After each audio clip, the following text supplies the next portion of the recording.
Gerai, labadiena visiems, ačiū, kad žiūrite ir klausotės. Užbaigėme šiaip ne taip tinklalaidžių ciklą apie oro gynybą, tikrai nemažai apie tai kalbėjom ir grįžom su to, ko mūsų seniausiai pageidavo jau net pakeltų balsu tinklalaidžių klausytojai, su pulkininku Liutauru Bogačiūnu. Seniai matytų pašnekovų. Tai, tie, kas yra pirmą kartą su mumis, trumpai pristatysim, pulkininkas Liutauras Bogačiūnas yra 7, man atrodo, net 8 tinklalaidžių mūsų herojus. 8. Berods 8. 8 tinklalaidžių herojus ir pasakoja visiems apie krauju išmoktas pamokas iš Afganistano. Turbūt geriausiai vertintus, tai buvo, bent jau iš visuomenės, jei girdėjom tos tinklalaidės įdomiausius tokius, turbūt tema tokia įdomi. Ir šiandien mes grįžtame su seniai duotų pažadu padaryti vieną apibendrinamą tinklalaidę, apibendrinančią tos mūsų pokalbius ir papasakoti, iš principo žmonėms šiek tiek nušviesti, kaip atrodo tas vėliausiai Lietuvos kariuomenės kovos veiksmai Afganistane. Tai žodžiu, su mumis pulkininkas Liutauras Bogačiūnas, sveiki Liutaurai. Sveiki. Džiaugiamės, aišku, daug pokyčių po paskutinio karto įvyko, kai mes kalbėjomės, turbūt prieš metus, gal prieš nepilnus metus, jums pakėlė karinį laipsnį. Tikimės, kad prie to prisidėjo ir tinklalaidės kariuomenės, galbūt čia pagrindinė priežastis iš tikrųjų buvo. Šiandien kalbėsim apie Afganistaną. Primenant žiūrovams apie jūs šiek tiek, kiek tarptautinio operacijos dalyvavęs? Tai 7 Afganistane, taip. Afganistane. Ir jūs prieš tai dvi svarbiausios jūsų pareigybės karjeroj buvo dabartinė, Lietuvos kariuomenės strateginės komunikacijos departamento direktorius ir viena prieš tai, kai buvo Lietuvos kariuomenės specialių operacijų pajėgų ypatingos paskirties tarnybos vadas. Kaip tarnybos vadas dalyvavo operacijose? Ne, dalyvavau kaip kitose pareigose, tai buvau ir kovinio elemento vadas ir buvau jungtinės atakų vadovų grupės vyresnysis ir ekipos vadas įvairiose lygmenyse, taip sakykime. Okay. Tai mes tada prieš pradėjome kalbėti apie tai, kiek kartų jūs šaudė, kaip toliau viskas klostėsi, pristatom Lilę. Lilė, labą dieną. Lilė. Nesisveikina. Biški bijo gal kažkas. Biški bijo, viskas okei, tai va, tai čia tiesiog tu šiandien papildom tinklalaidės dalyvę, galbūt jeigu turėsim klausimų, ją užduosim, jeigu ne, tai paliksim ramybėj. Ir dar mes turime vieną seną skolą, kurią galim grąžinti. Per partizanų pagerbimo kariuomenės visuomenės šventę šiais metais, 2025 metais gegužę, prie manęs priėjo jaunas vyras, vardu Jonas, dabar Jonai, jeigu aš supainiau vardą, tai prašau hitinti komentaruose ir mes iš karto tą per kitą tinklalaidę ištaisysim. Ir klausi, pagyrė už tinklalaidės, Jonui maždaug, sakyčiau, gal 12-13 metų panašiai, gal 14, nežinau, pagyrė už tinklalaidės ir klausė, mes negalėtume perduoti jam linkėjimus iš tinklalaidės. Liutaurai, jeigu galėtumėte perduoti jam linkėjimus, tai prašyčiau tai padaryti. Tai Jonai, perdodam didžiausius linkėjimus, ačiū, kad domiesi kariuomenę, ačiū, kad esi pilietiškas ir patriotiškas vaikinas ir lauksim ateityje tarnaujant. Ir Jono nuotrauką dabar turėtumėt matyti tinklalaidėje, tai žodžiu, darau prielaidą, kad jo tėvai davė sutikimą įfotkinti, nes kartu buvo tėtis, man atrodo, ir leido nufotografuoti, sakiau, kad įdėsim į tinklalaidę, tai žodžiu, o jeigu kartais vardas netas, tai prašau, žinok, pakomentuokim, mes tikrai tą laidą ištaisysim su dideliu atsiprašymu kitoje tinklalaidėje. Liutauru, kiek kartų jūs šapo? Labai geras klausimas, tikriausiai ne 1, ne 2 ir ne 3. Taip greitai, galite suskaičiuoti, kiek kartų šaudė, tai ar 1, ar 2, ar 3, ar 5, ar 20, ar tiesiog net tos skaičius? Tai tikriausiai gal tas įsimintiniausias pirmas kartas, kaip šaudė, o vėliau jau taip pasidarė kažkokia tai rutina, pavadinkim tokia. Taip ir turbūt negalėčiau fiksuoti tiksliai, bet turbūt kaip ir kitų šaudė, kurie su manim buvo, taip ir į mane tuo pat metu. Tai. 7 tarptautinės operacijos ir ne šiaip kokios tarptautinės operacijos, bet specialiųjų pajėgų, reiškia sudėtyje, ar ne, kas įeina tiesioginiai veiksmai. Po tiesioginiais veiksmais mes slepiam iš principo ką? Ką reiškia tiesioginiai veiksmai? Tai tiesioginiai veiksmai, kai tu iš esmės dalyvauji susidūrime su priešu, jeigu taip jau visai paprastai, tai tu atlieki užduotis, tai gali būti įvairios pasalos, gali būti įvairios paieškos operacijos. Iš esmės tu ieškai priešo ir turi tam tikrą užduotį suradęs tą priešą. Tai vėl priklauso kokia situacija. Kitą kartą gali priešas ir nesipriešinti, bet dažnu atveju priešas yra lygiai toks pat drąsus ir priešinasi. Jisai žino, ką daro. Galvoju, šiandien labai daug visi mato Rusijos, reiškia, kare prieš Ukrainą, mato Rusijos kariuomenės žmonių, kaip jie atrodo to priešų reiškis, ar ne? Ir galvoju tokią paralelę, šiokią tokią šviesnę paralelę, bet O galite papasakoti visiems, kaip atrodė, kada paskutinė tas operacija, kuriais metais buvo maždaug? Tai mano paskutinė buvo 12 metų. Kaip galas. atrodo priešas, talibas? Talibas, teisingai, maždaug taip mes juos vadinam, čia liaudiškai reiškia išvaizda, ginkluotė, organizacijumas, kaip jis atrodo? Tai iš esmės, jie rengėsi specifinę vietinę aprangą, gali būti, aišku, visada su barzdom yra, dažniausiai būdavo tamsios tos aprangos, jų vietinė apranga, tai turi ant savęs amunicijos liemenę, automatą, gali būti kulkosvaidis, gali būti granatsvaidis rusiško tipo. Ir, iš esmės, tai galim palyginti kaip su kažkokiu vietiniu afganistaniečiu, tiesa būdavo ir kovotų iš kitur, ir iš Irano, bet iš esmės karys, tik tai be uniformos, o su vietinė apranga. Tai vat. Disciplina, organizuotumas. Tai jie visų pirma kovojo savo žemėje, jie buvo pasiryžę, jie buvo drąsūs ir jie žinojo, ką daro, turėjo savo tikslus ir dažnu atveju tikriausiai ta kovinė dvasia buvo jų tikrai labai nemaža. Ir šitoj vietoj dėl disciplinos kalbant, aišku, jie nebuvo kažkoks tai karinis vienetas, buvo daugiau mažiau susiorganizavę, praėję kažkokį tai bazinį mokymą, gavę iš kažkur tai žinių, vieni kitus ruošdavo, bet sugebėjo veikti mažuose padaliniuose, naudodavo tą puikiai taktiką vadinamą hit and run, reiškia smok ir pabėg, nes tai jam padidindavo jų išgyvenamumą. Jie puikiai naudojasi, aišku, geografiniam savybėm, nes toj žemėje praleisdavo nemažai laiko, tai sugebėdavo išnaudoti tiek geografinės savybės, tiek aišku, ir savo patirtį, kurią pasisėmė iš ankstesnių konfliktų Afganistane. Bet jie, reiškia, jūs atsimenu sakėt, pavyzdžiui, toksai paprastas buitinis manevras, jeigu šaudo jūs atsišaudysit prieš savo, ne? Taip, tai vat jie kol mes, aišku, irgi supratom jų taktiką, tas pareikalavo šiek tiek laiko, kad įgautume patirties, tai jie, aišku, visada išnaudodavo rytus vakarus ir stengdavosi mus pastatyti prieš saulę. Ir čia natūrali priešo taktika, ieškoti, reiškia, silpniausių savybių ir pastatyti tave į pačią nepatogiausią padėtį. Tai yra labai žmogiška, kaip ir bet kurioje sporto šakoje. Visada turi smogti į tą vietą, kuri mažiausiai apsaugota ir kuri, reiškia, kuri yra silpniausia. Lilė įsiterpė į tinklaladę, aš irgi turiu ką pasakyti. Aš nežinau, šitos vietos neišimsim dėl apseko. Jeigu neišimsim, reiškia viskas ok, bet į nelaisvę esat paėmęs?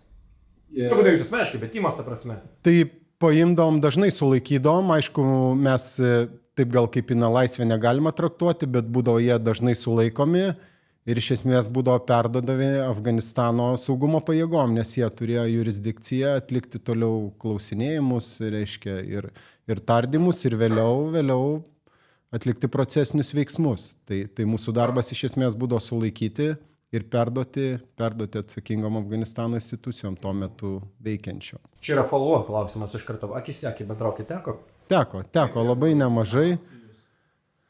Tai į mus reaguodavo įvairiai, vieni, aišku, būdavo gal kažkiek užsidarę, kiti mažiau. Jie suprasdavo, kad mes atliekam čia irgi, esam pakviesti atlikti savo darbą. Tai įvairiai. Sureaguodavo su pagarba kai kurie su baime, kai kurie su tokia panieka. Būdavo tai sakyčiau įvairių. Bet aišku, vėlesnių ten tų, reiškia, veiksmų, kažkokių tai kvotimų, tai būdavo, reiškia, vietinių pajėgų darbas. Jūs nebesikiždavo į tą visą kriminalistiką, whatever. Visiškai ne. Okay. Tai galų galia jo, nes teisingai vis tiek mes buvom ne savo valstybė, tai čia ne mūsų prerogatyva. Gerai, tada galvoju tokį palyginimą, priešas ir mes nedidelė. Ir ką turiu omeny? Kas ten buvo, reiškia, tai grubiai tariant, didelė galinga Amerika kovoja, kariauja prieš, palyginsiu didelę galingą Ameriką, mažą, vargšą Afganistaniuką, talibaniuką ir panašiai. Tai va taip, didelis paveikslas, ne? O vat ant žemės gal kaip atrodo, kai vat susiduri akis į akį su priešu. Ar jaučiasi, kad esi didelė galinga Amerika prieš mažą vargšą talibaniuką, ar kaip yra? Tai va, čia labai geras klausimas, Gintai. Iš esmės, aišku, ir geografiškai, reiškia, Afganistanas, reikia suprasti, 10 kartų didesnis už Lietuvą. Tai didžiausių momentų Afganistane buvo apie 100 000 amerikiečių ir tikriausiai, sunku dabar tiksliai pasakyti skaičių NATO kitų valstybių, bet aš galvoju nedaugiau 150 000. Ir kai tu esi tokiam dideliam plote, tai reiškia, tas skaitlingumas tavo labai labai išgaruoja. Bet į galybę, Amerika, vis. Galybė tikrai, bet kaip išvažiuoji su reiškia, būrio dydžio vienetu į dykumą, tai tu supranti, kad tu esi tas lašelis jūroje. Aišku, mūsų privalumas buvo, kad mes ten buvome ne vieni, visada buvo parama, tai parama tiek iš oro, tiek ant žemės, tos vadinamos greito reagavimo pajėgos. Bet visada veikia tas laiko faktorius ir ta oro parama, jinai turėdavo irgi savo laiko faktorių, o tas QRF-as ant žemės, tas greito reagavimo pajėgos, taipogi užimdavo tam tikrą laiką. Tai kad tu ten jaustumės kažkoks tai karalius ar padėties šeimininkas, tikrai nemeluosiu, taip nebuvo. Ir visada važiuodavome atsakingai, labai susikaupę ir suprasdavom, kad esam lygiai tokie patys žmonės kaip ir jie. Ir kažkuria prasme tas atsargumas, reiškia, ir susikaupimas, jis visada buvo šalia. O tą baimę sugebėdame kažkaip tai valdyti. Aš žinai, link ko lenkiu, reiškia, kad čia toksai, iš principo, gal mes kartais įsivaizduojam, pamirštam tos loginius lyginius. Didelė galinga valstybė, ne? Kitam loginiam lygmenį, ant žemės, ar ne? Tai nebūtinai reiškia, kad tu esi didelė valstybė, tai automatiškai reiškia pergalė taktinė mūšio lauke. Teisingai? Nes reiškia, ta prasme, ir viena, ir kita pusė gali suformuoti būrį dydžio vienetą, kofos dydžio vienetą ir panašiai, o milijonas netelpa turbūt jokia, gal kažkokia telpa, nežinau, milijonas išleistas taktiškai.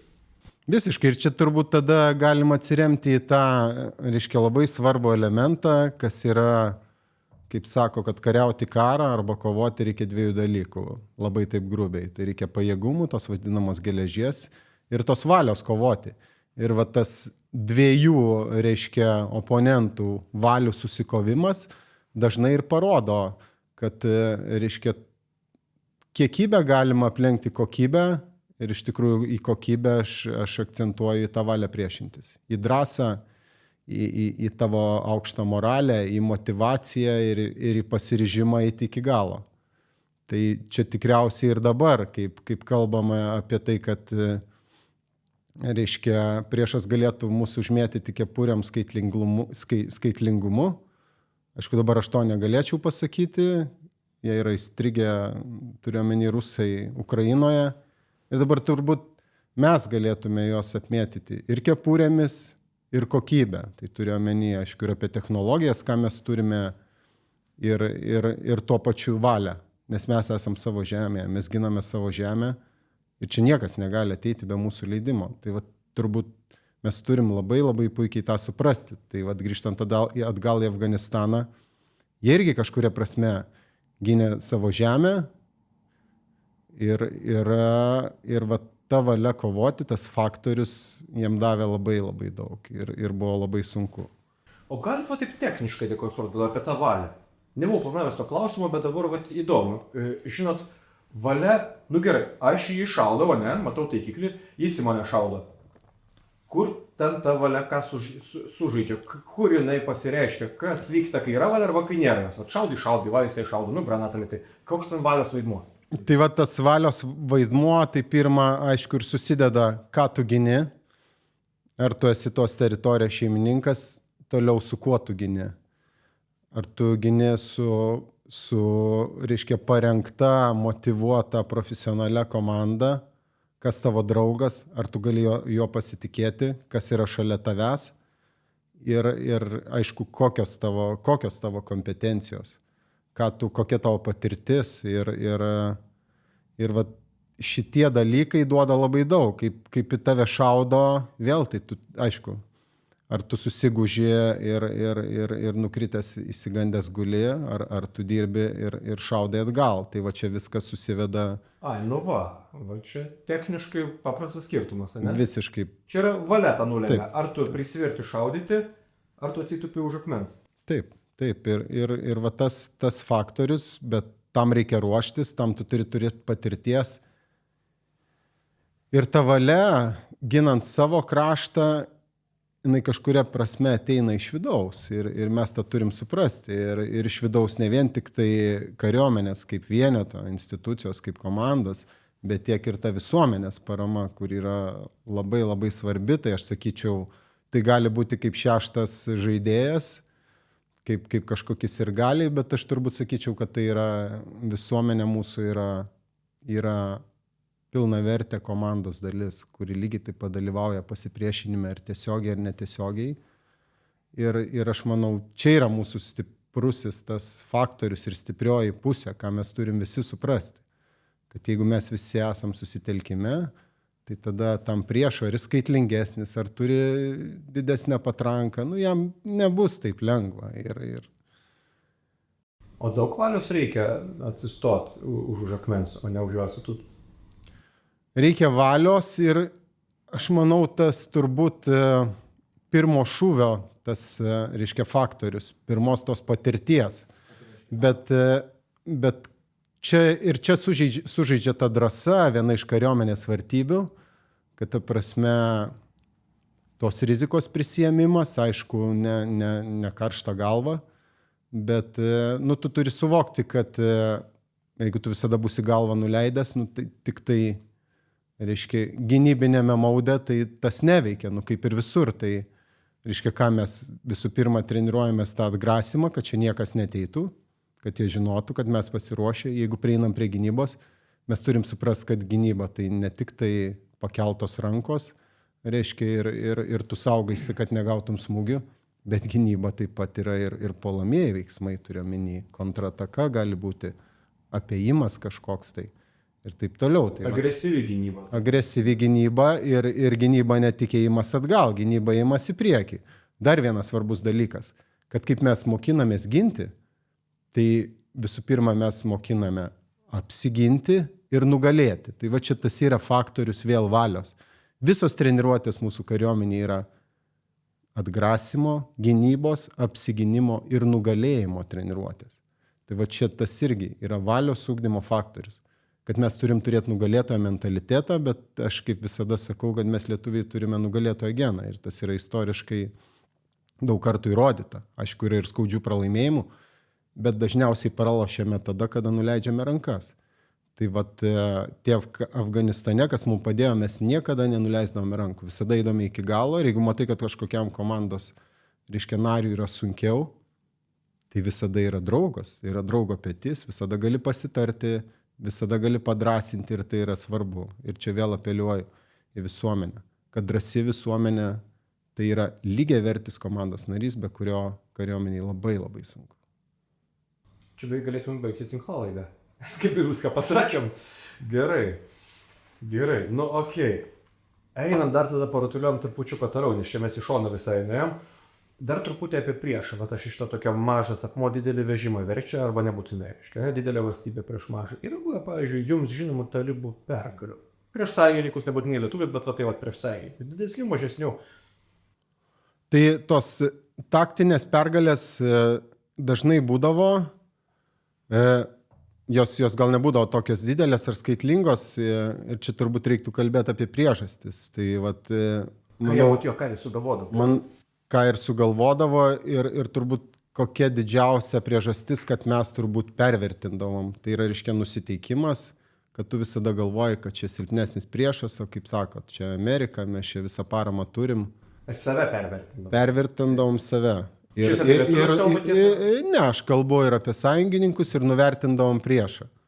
Tai vat, reiškia, nuvertindavom priešo gebėjimą kovoti, gebėjimą improvizuoti, gebėjimą kūrybiškai mąstyti ir kaip galvodom, tarkim, pavyzdžiui, galvodom, jie neturi naktinio matymo arba labai mažai, bet nu, vat, ką jie kaip ir ukrainiečiai, tas yra fight while, innovate while you fight. Tai reiškia, tu kovoji ir tu inovuoji. Ir visos inovacijos gimsta kovojant. Labai sunku, reiškia, inovacijas, jos gimsta daug greičiau, gal aš tai pasakysiu, negu tu darytum viską sausai arba teorijos būdu.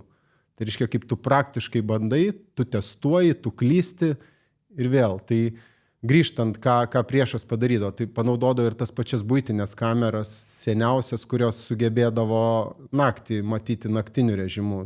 Sugebėdavo naudoti buitinius lazeriukus, izoliaciją pritvirtintus prie to pačio granatsvaidžio ir iššauti tiesioginių šūvių į sraigtasparnį.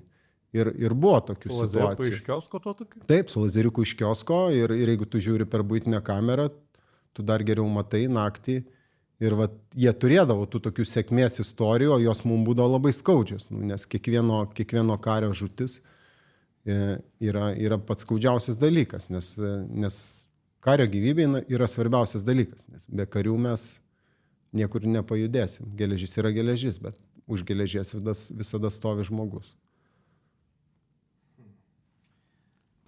Gerai, o dabar prie tos truputį apsistojant prie tų galbūt ir taktinių pergalių, dar kažkas tokio, vis tiek yra visai. Kažkas man labai pasisė priešas priešui. Per visas 7 operacijas žiūrint, šalia jūsų yra įvykę sužeidimų? Įvykę nemažai yra sužeidimų, aišku, lengvų, labai Dievui dėkui. Ir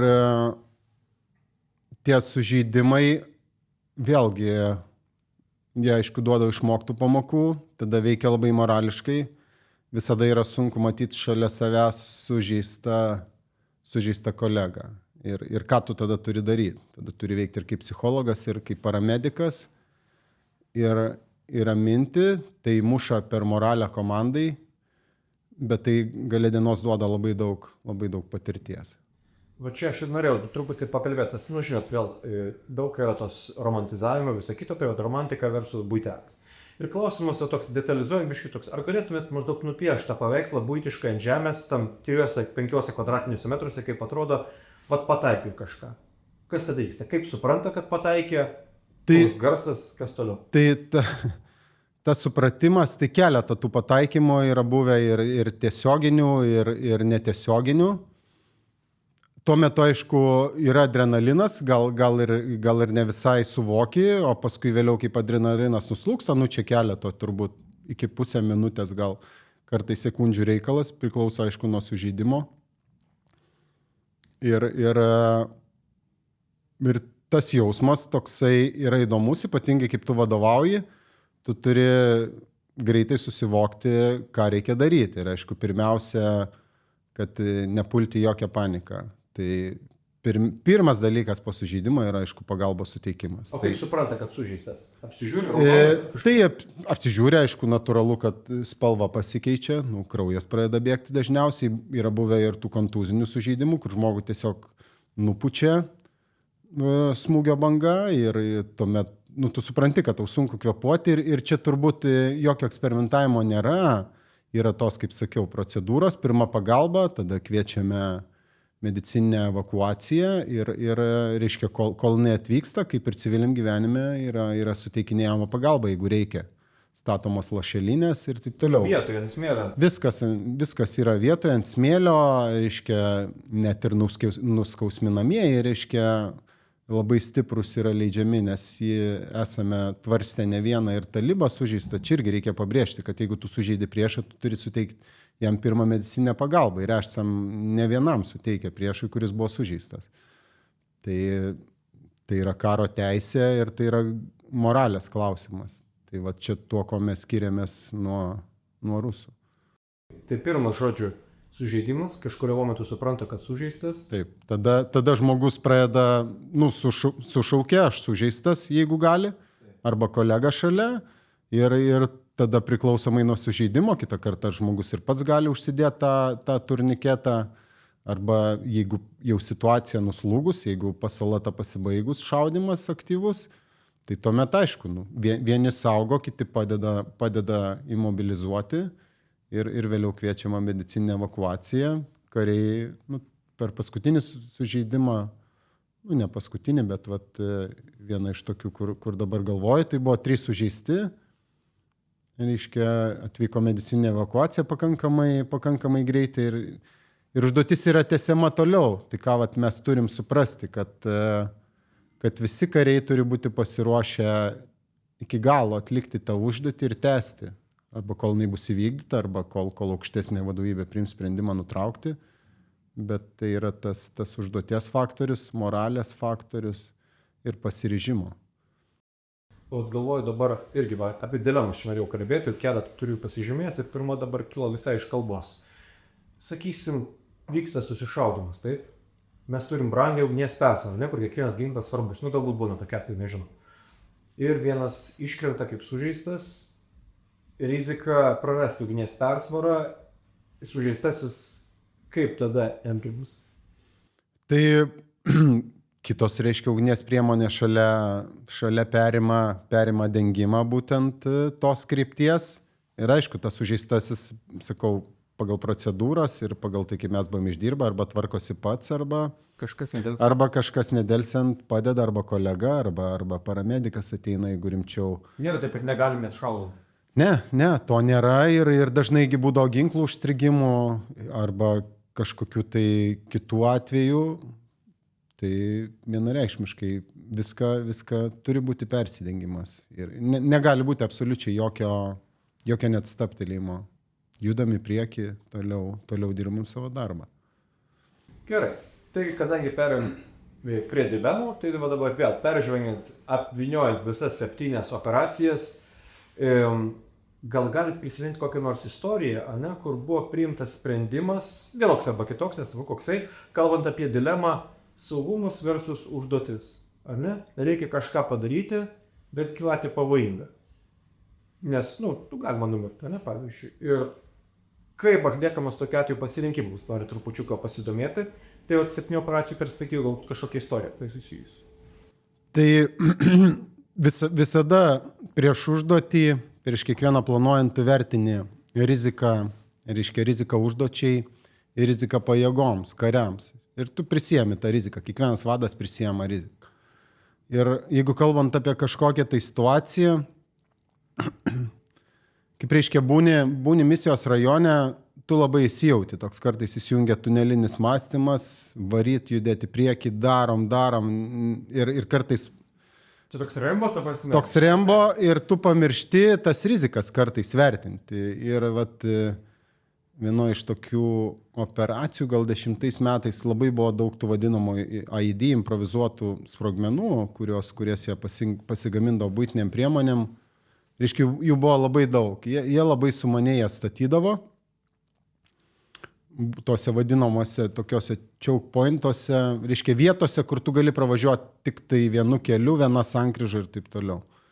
Reiškia, vienu metu mes gal 3 išminavom ir vėliau grįžom į bazę persigrupuoti ir vėl užduotis turėjom paremti kolegas, reiškia, amerikiečius.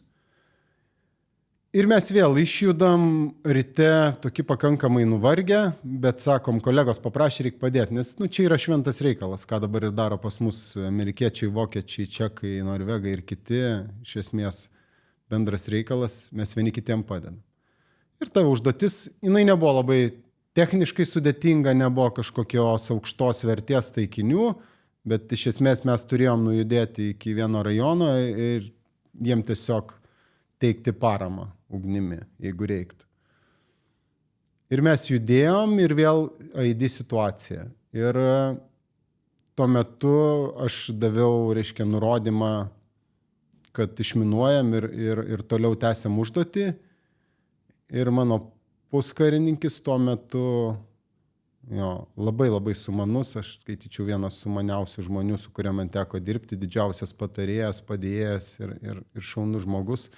Sako, vade, sako, ar tikrai šitas, reiškia, išminavimas yra svarbiau už riziką, kurią galime patirti ir už užduoties įvykdymą, reiškia, ko mūsų prašo kolegos.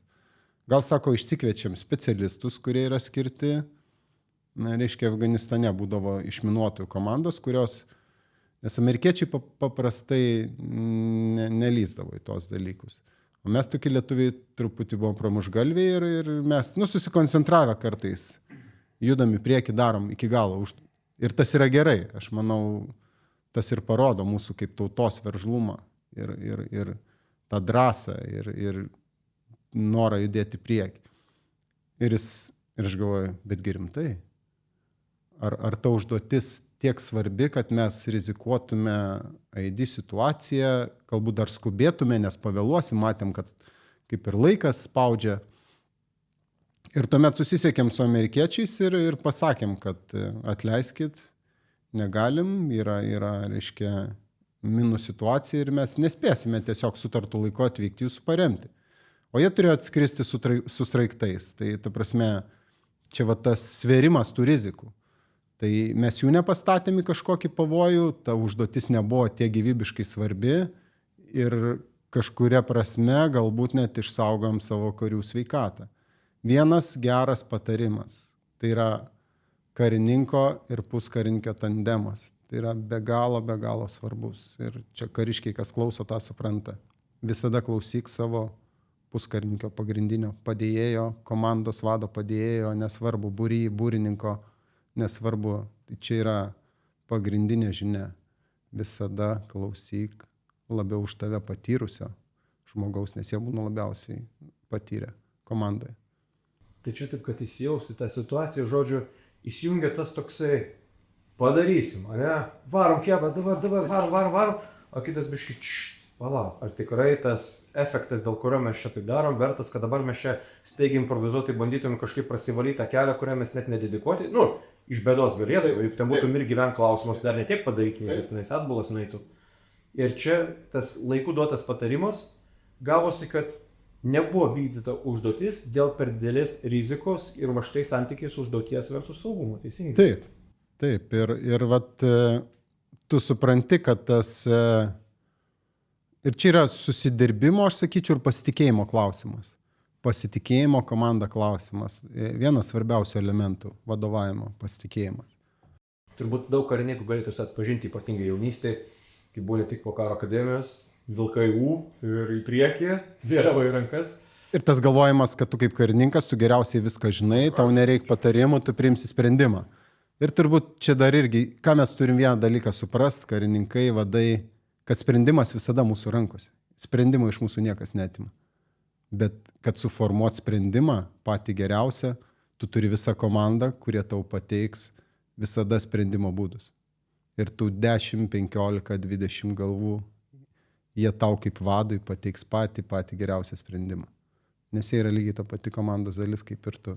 Tik tu turi įgaliojimą nuspręsti, ar spausti mygtuką ar ne. Tai visada naudokitės patarimais ir išnaudokit savo komandą. Likėjo visai karininkiją, dėl laikų pakeistų unimogo padangų nebūtina siųsti karinį. Teisingai. Galima pakeisti vėliau tada. Tikrai taip. Gerai, einam toliau prie dilemas. Gerai, kita dilema. Žmonės vėl klausinė dažnai. Šiaip kalbėjome apie tai, turbūt mėgstu tokią pop, aš nelabai mėgstu to klausimo, pop klausimas, bet vis tiek. Einam prie jo. Priešo nukovimas versus žmogiškumas. Štai dilema, suformuluoju maždaug situaciją. Piftikalo taikiklyje žmogaus siluetas kovinį šovinėje. Ar yra kažkams tobulai problemų? Labai geras klausimas. Ir aš manau, ypatingai čia labai svarbu turbūt pasirengimas, treniruotės. Aišku, niekada tu nepasitreniruosi to taikinio šaudimo į tave efekto. Labai tą sunku imituoti. Galbūt ten pilotai gali, reiškia, simuliatoriuose suimituoti, ten, reiškia, iki klaidos. Čia mes apie moralinę dilemą kalbame. Taip, aš suprantu. Tu matai priešą taikiklyje ir čia iš tikrųjų darbas su savim ir kova su savim, kad tu turi suprasti. Jeigu tu nenuspausi, nuspaus kažkas kitas ir nuspaus tas, kas mato tave irgi taikiklyje. Tai čia profesionalumo klausimas ir, aišku, didelio darbo ir psichologijos klausimas. Tai tų dilemų pas mus tokių nebuvo. Tas dilemas, jeigu kažkas turėdavo, tai aišku, buvo tas, kas to neturi. Ir čia reikia padrasinimo ar kažko, bet tas ateina per patirtį ir per suvokimą. Ir geriausiai turbūt susivokiama, kad ne per save žiūrėti, ne iš savanaudiškų paskatų, o žiūrėti, kad jeigu aš nenuspausiu, tada galbūt nuspaus priešas ir gali būti blogai tas, kuris yra šalia manęs. Nes tas, kuris šalia manęs saugo mane, aš saugau jį. Tai vat, taip žiūrint, nesavanaudiškai, neegoistiškai, visada pagrindinis tavo darbas apsaugot šalia tavęs esantį. Ir čia yra tie vat, moraliniai elementai. Kaip ir visos mūsų kariuomenės darbas apsaugot mūsų žmonės. Tai vat, aš siūlyčiau taip žiūrėti. Ir čia negali būti. Tai yra užduotis ir karas toks dalykas. Mes tiek priesaikos metu pasakom, kad negailėsim savo gyvybės, tai mes neturim gailėti ir priešo gyvybės. Tai juk yra priešas. Tai taip žiūri paprastai. Aš nesakau, kad čia tas šaudimas kažkas tai čia labai kieto ar malonaus ar gero, bet tu turi žiūrėti tai kaip kad jeigu tu nepadarysi, bus darbas neatliktas ir tu pastatysi pavojų savo komandą. Žmogus šalia tavęs ir komanda, kurie turi būti apsaugoti, nes jie saugo tave. Ačiū šitą atsakymą, nes mes taip norim dar kartą patvirtinti, kad čia nėra kažkokia fun topikas ar kažkas tokio, tiesiog norėjom parodyti profesionalų požiūrį, tai profesionalus Lietuvos karą parodėm ir tada žygiuojam toliau per dilemas. Okay? Tai va dabar kita dilema gal irgi 7 tarptautinės operacijos. Kiek metais gavosi? Kažkada esam kalbėję. Kažkada kalbėjom virš 3 metų, nes būdavo grubiai 5-6 mėnesiai, kadangi važiuodavau, šiaip mes važiuodavom pradžioj po pusę, paskui po 4, bet kai tu važiuodavai kaip komandos vadas, tai reiškia darydavai persidengimą tą vadinamą, atvažiuoji anksčiau, kad perimt patirtį ir išvažiuoji vėliau. Tai... Bet logiškas tas. Handover takeover. Taip, handover takeover dzūkiškai jo. Gerai, ir va dabar klausimas toksai reiškia, ne Lietuvoje jūs ten buvo teisingai, buvo Afganistane, toli, nie tūkstančiai kilometrų po šitą mūsų. Ir per tos 3 metus praeistus kare kitoje valstybėje buvo kilę, pavyzdžiui, va tokių jūs arba kažkam iš jų žinomų žmonių prasmės dilema. A varda po čia visas tas Afganas, ką aš čia darau, koks jūsų buvo atsakymas, tą klausimą, jeigu jo ieškot būtų. Jeigu ne, tai nebeig to klausimą. Tai iš esmės tos prasmės ieškojimo pas mus kaip karius nebuvo, gal būdavo pas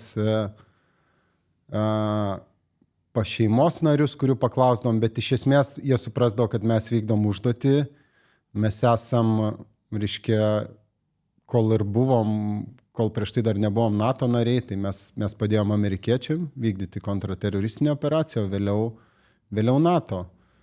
Ir supratom, kad,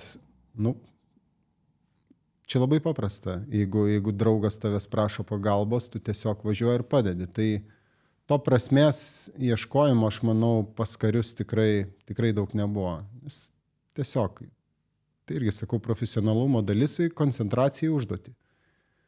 Ir tas mums davė begalės patirties. Nes visos tos misijos, tai tas duoda dabar labai gerą atgrasimo efektą. Tai priešas irgi supranta, kokia pas mūsų sukaupta karinė patirtis ir čia ne vien SOPas, visos pajėgos dalyvauja tarptautinėse operacijose. Taip, ir pėstininkai šaudosi. Visiškai. Irakas, Kosovas, Bosnija. Tai aš manau, kad čia mes turim suvokti, kad mes esame įsipareigoję alijansui, mes esame pilnaverčiai ir lygiaverčiai jo nariai. Ir mes tiesiog tai yra mūsų duona, kiekvieno kario. Ir kiekvieno sąjungininko, draugo kario mums padėt, taip kaip dabar pas mus yra dislokuoti žmonės. Tuomet buvo operacijų rajonas Afganistanas ir mes važiavom padėt savo sąjungininkam ir įnešti savo indėlį į alijansą. Tai sena banali tiesa. Sena banali tiesa, taip, bet taip gyvenime ir veikia visada. Ir kiek buvo... Ir užduočių, kiek atlikta su kitais. Būdavo viskas labai paprasta. Ateina kokie amerikiečiai, sako, ar galit padėti mums tą rajoną nuvažiuoti. Nes reikia truputėlį pagalbos, nes sutvarkom vieni, mes nuvažiuojam. Tada vieną kartą mes paprašėm Lenkų, kaip ir kalbėjom tinklalaidai. Tai Lenkai sako, jokių problemų. Sakė, tak. Yeah. Gerai, šiaip mes tinklalaidais atakinių patarimų nedavinom. Bet galvoju, truputį padalinsim, reiškia. Žiūrėk, pavyzdžiui, 3 metai kare, tai grubiai kare. 3 metai kare, nes ten, sakysiu, ne prie kompų švydys paleidom taiką. Tai kokios didžiausios, buvo ir vadovaujančiose pareigose, ir nevadovaujančiose, teisingai, džitakas buvo. Taip. Yra kokios didžiausios klaidos iš operacijos, galbūt iš mūšio arba iš vadovavimo metu, kurių vadovauti, padariau kitaip reikėjo daryti, dabar jau kitaip daryčiau. Kuris galėtų taip įvardinti? Tai aš galvočiau keletas tokių didžiausių klaidų. Gali būti labai smulki kažkokia, ten, pavyzdžiui, kad niekad nemašysiu alaus su absentu, nežinau, kažkas tokio. Nesakau, čia ne apie tai.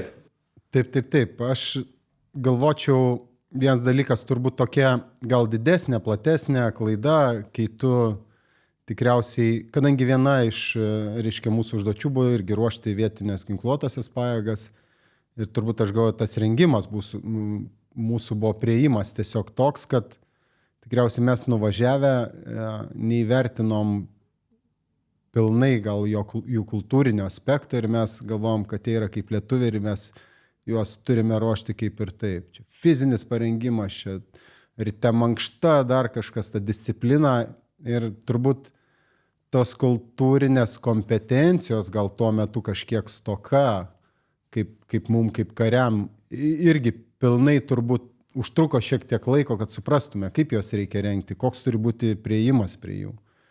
Ir kad tu negali primesti savo valios. O kokios problemos su disciplina mankšta būdavo?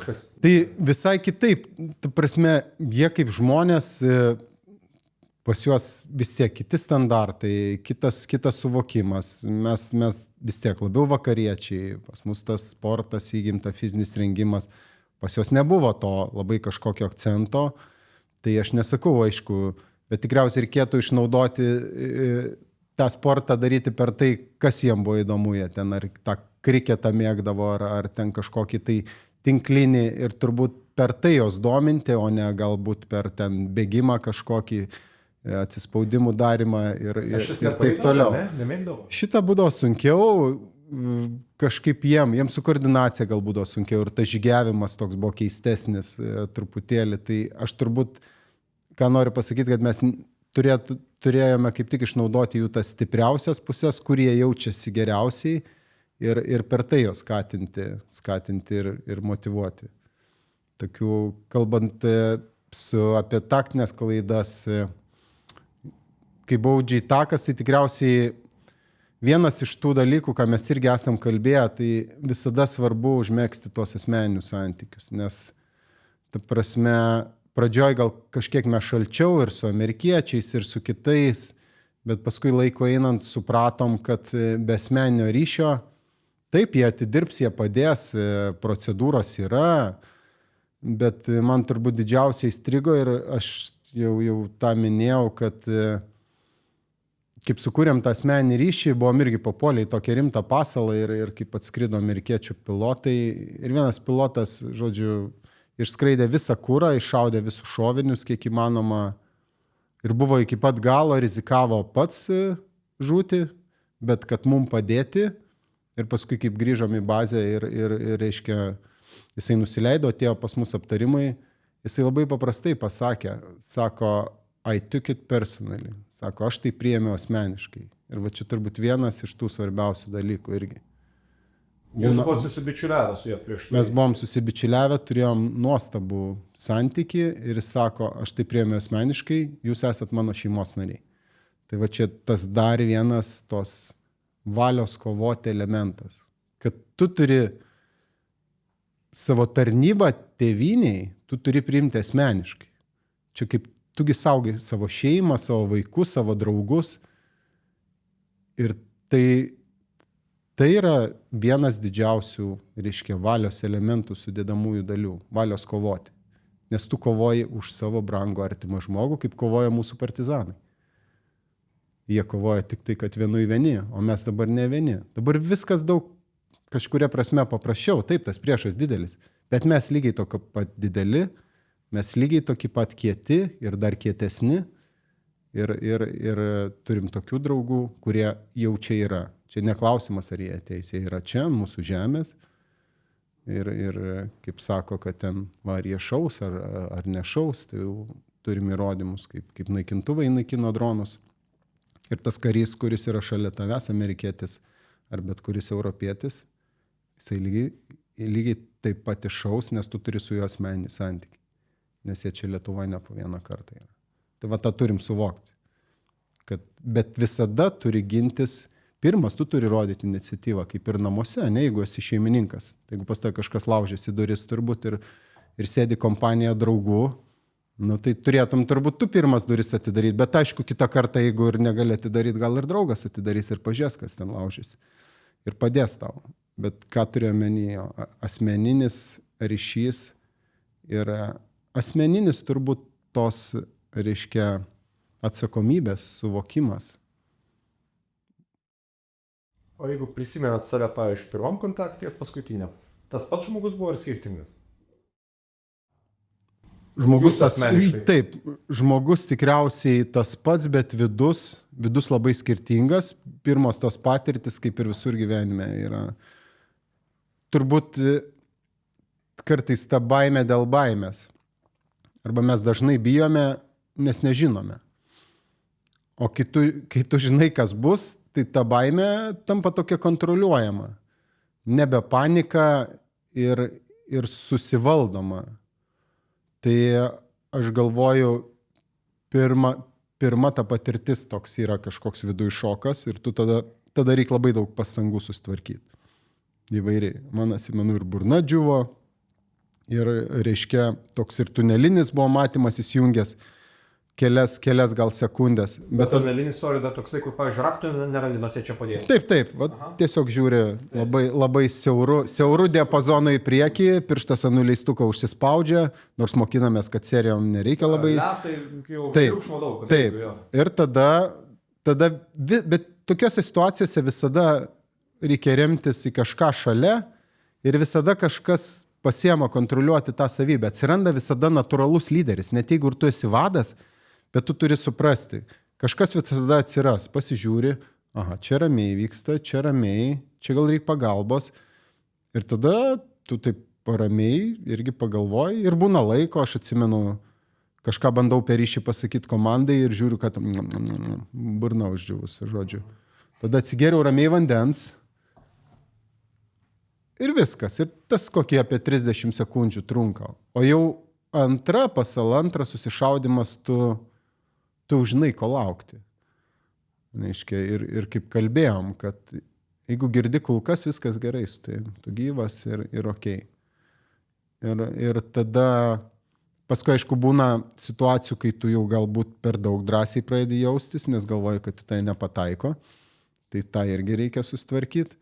Bet iš esmės tas netikėtumo ir nežinojimo faktorius, jisai išnyksta. Nes tu žinai, kas tavęs laukia ir tu gali įsivaizduoti, kaip būna, kai tave šaudo.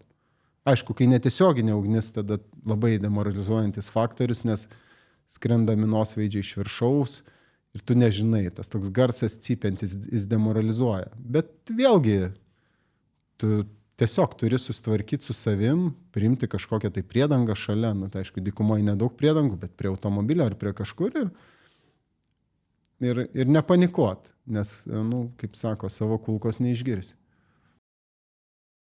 Tai galite sakyti iš principo, kad baimės pagrindas yra iš principo nežinojimas. Aš sakyčiau taip, kad mes dažnai bijome turbūt to, ką nežinome.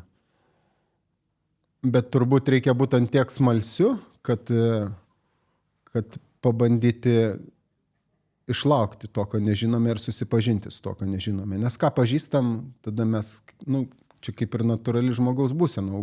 Tu patyręs, tu pažįsti, tau lengviau, kaip ir turbūt išeiti pirmą kartą pakalbėti viešai ar dar kažką.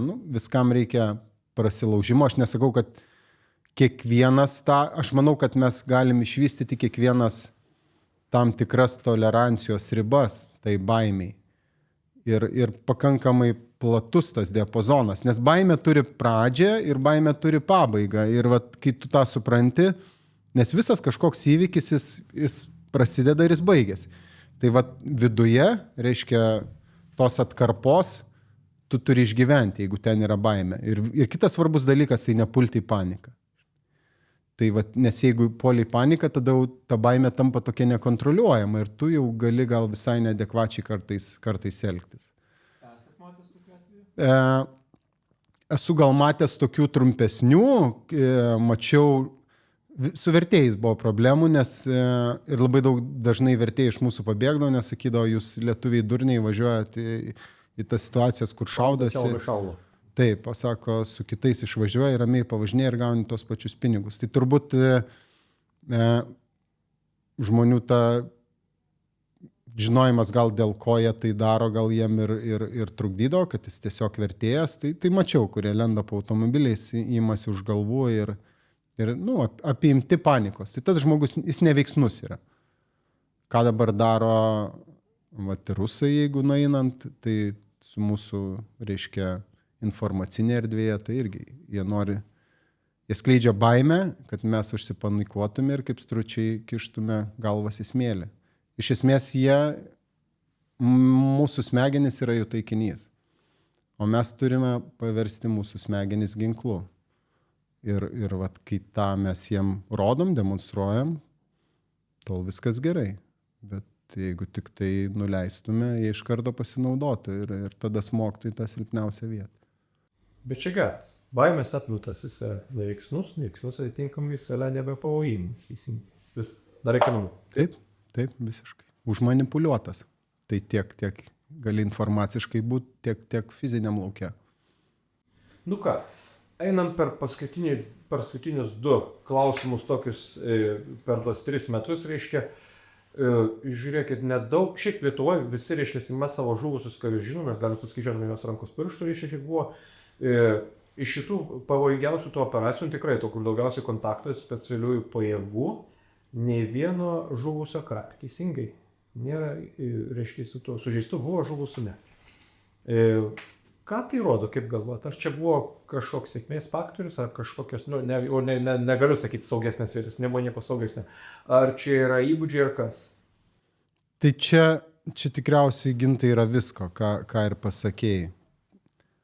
Yra ir sėkmės, ir įgūdžių. Ir turbūt kalbant apie įgūdžius, tai yra didelė dalis to tavo pasirengimo arba vadinamo parengtumo, kaip tu esi parengtas. Kaip tu esi pasiruošęs sutikti tuos reiškia iššūkius. Tai psichologinis rengimas, karinis rengimas ir komanda. Reiškia, 3 tokie elementai ir iš jų, aš manau, susideda tas visas mūsų kario atsparumas, ta drąsa ir ta valia kovoti, valia nepasiduoti ir įveikti tą baimės atkarpą. Jo. Ir panikos negali būti, tai tu panika didžiausias priešas. Baimė yra gerai, visi bijo. Su parašiutu šokį, aš šokau tiek 1 kartą, tiek 2 kartą, aš visada bijau.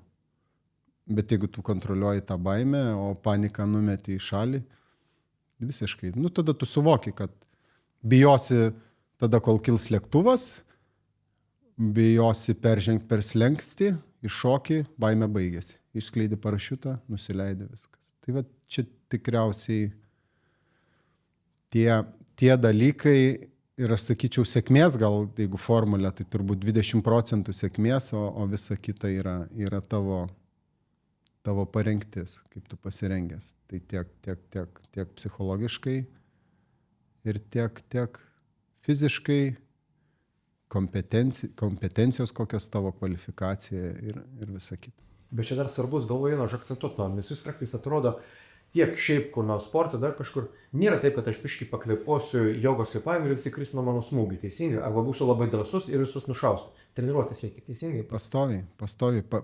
Parengti susideda iš nuolatinio treniravimus. Ir tai yra nuolatinis. Tai negali būti. Taikim pavyzdžiui, ne? Nuolatos turi šaudyti, nuolatos ir kas iš esmės yra ir daroma. Ir ypač dabar, kai turim tokį užtikrintą stabilų finansavimą, nes kovinė dvasia ir ateina iš tavo, reiškia, karinio rengimo.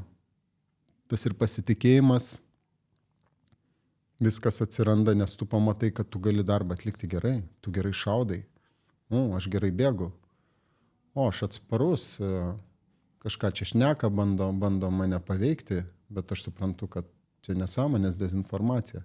Tai visi šitie aspektai, moralinis, fizinis, psichologinis ir aišku komanda. Tai Kariuomenė mes viena didelė komanda. Nu kągi, tai paskutinis tada. Visą laiką po visko seka grįžimas į gyvenimą. Tai šitą išgyvenot 7 kartus ir galvoju, nu kaip, tai būna ir lokaliai, ir taip globaliai, sakysime, lokaliai, tai po mūšio žmonės eina pabėgioti su ausinėmis, ukrainiečiai sako, po atakos, kai praliuvo pastatai, vėl ta žmonės išeina pabėgioti iš ryto, kažkas tokio, gyvenimas tęsiasi. Po misijos, po 7 misijų, kaip tas grįžimas į gyvenimą?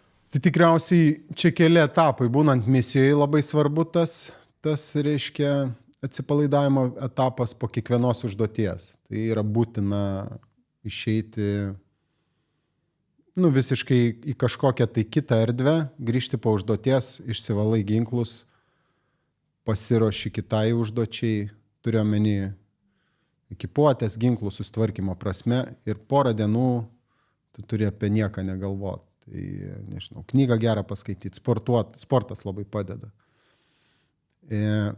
Kažką paveikti visai, kas nesusijęs su tavo tiesioginiu darbu. Tai čia svarbus etapai, grįžus po misijos, aišku, yra didelė euforija, bet euforijos yra, kaip sako, šlovės yra 2 minutės, o paskui tu turi grįžti, persiorientuoti ir vėl tokiu būdu gal iššūkiu, kad mes kaip grįždom, kol būdome misijose, mes tų buitinių dalykų neįvertindom, nes ten tu darai tik vieną darbą ir ten labai daugiau nesirūpini, nes būdavo sudarytos geros sąlygos, maistų nereik rūpintis, reiškia, net ir būdavo skalbyklos, kur išskalbė, ir tu tiesiog kažkuria prasme toks truputį ponaitis pasidarai ir savanaudis. Ir vat grįžus namo, tu supranti, kad vėl reikia atlikti kažkokius tai ūkio darbus, yra šeima, tu pradedi šeimai maišyti, nes šeima buvo įprato 6 mėnesius gyventi be tavęs ir čia grįžo kažkoks strangeris, kažkoks čiut nesvetimas, tu pradedi reguliuoti, o kodėl čia tas vietoj nepadėto, o tau sako, tai palauk, čia 6 mėnesius tavęs nebuvo, dabar čia tokia tvarka. Tai va visi visiškai auč, taip, nes įsivaizduok, šeimos įpranta gyventi be tavęs vienos, jos susitvarko buitį. Ir tu grįžti, o kaip čia taip, grįžo, dar žinai, grįžti po tų misijų, tu čia, žinai, aš čia tiek mačiau, čia jūs manęs nesuprantat. Bet ne, čia kaip ir aktorius. Grįžai iš teatro, išėjai iš rolės. Tai lygiai taip pat mes turim suprasti, aš visada savo į galvą kalu. Visų pirma, aš esu žmogus, tai reiškia, tėtis, esu vyras, vaikas kažkam, pusbrolis, draugas geriausias, artimas žmogus. Tada aš esu Lietuvos karys, aš nešioju uniformą, aš esu įsipareigojęs ginti tėvynę. 3, aš esu karininkas, su tam tikrom pareigom ir atsakomybėm. Ir 4, kažkoks vadas ar dar kažkas. Bet piramidė prasideda nuo pačios. Tai labai svarbu suprasti, kai tu grįžti atgal, kad tu esi žmogus. Žmogus. Ir tai yra tavo šeima, tavo draugai ir tu turi namuose elgtis taip, kaip turi elgtis. Dar norėjau atsisveikinti, bet kodėl jau apie tai? Tai turbūt nes dariau pats tokių klaidų, kad įsivaizduodavau, kad labai esu kietas, grįždavau, aš čia vadas, aš čia vadovavau, aš čia oho. Čia... Tai yra pačėlas? Taip. Tai turim nepamiršti viskai, kad esam žmonės, visi lygiai tokie patys. Ačiū Jums už pokalbį. Ačiū.